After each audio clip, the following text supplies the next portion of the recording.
If someone invites you to a packed concert and your first instinct is, "I'd rather stay home," that's not a personality flaw. That's pattern recognition. Most people assume disliking crowds means you're shy, awkward, or antisocial. But what if the truth is simpler?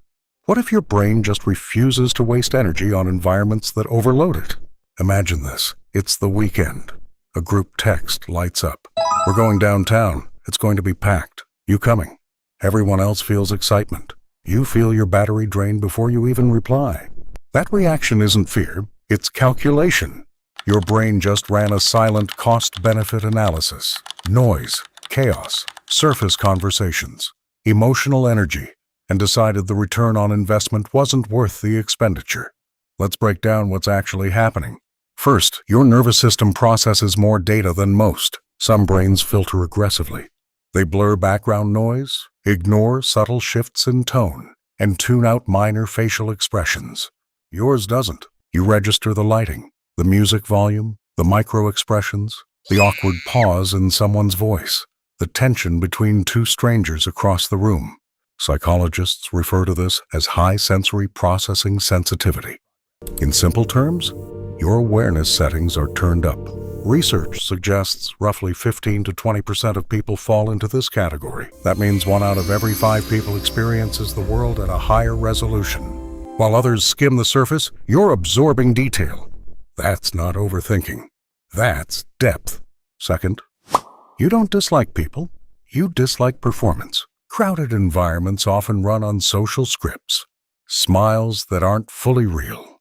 Conversations that loop through predictable small talk. Energy that feels amplified but shallow. And your brain picks up on the mismatch.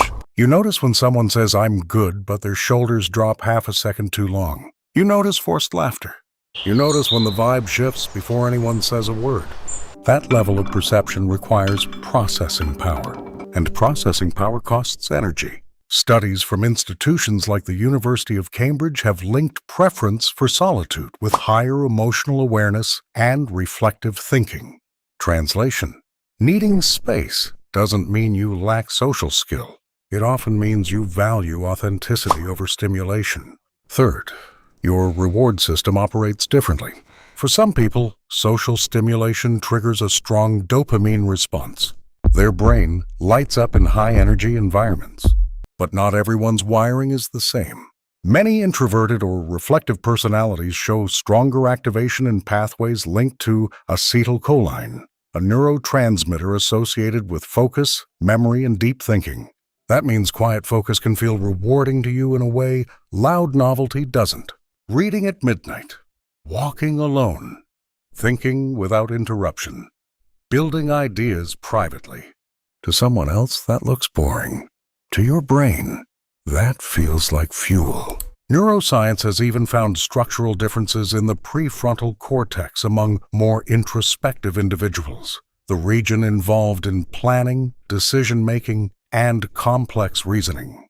So when you're alone, you're not disengaged. You're processing. Fourth, you absorb emotion.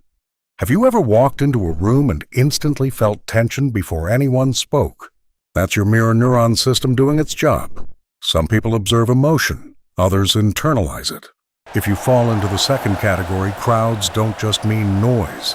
They mean emotional data from dozens of nervous systems at once. Excitement, anxiety, competition, insecurity, attraction, irritation. Your brain tracks it all. That's why a 2-hour event can require an entire day of recovery.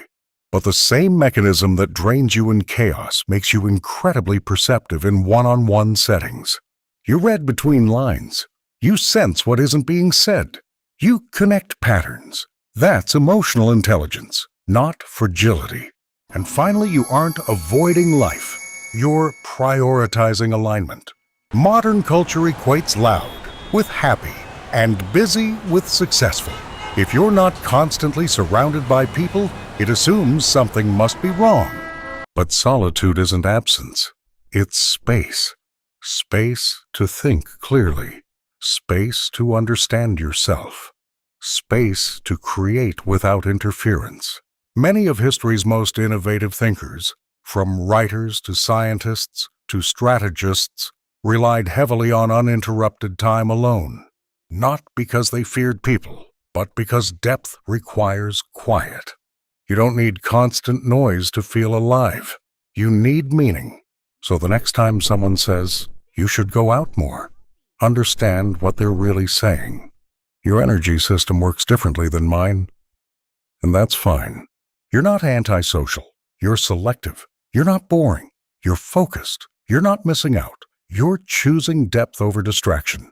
And in a world addicted to noise, that's a rare advantage. So I'm curious, do crowds energize you or drain you? Drop a comment below about your thoughts on this. And if this hit home for you, like and subscribe for more videos about understanding how your brain works.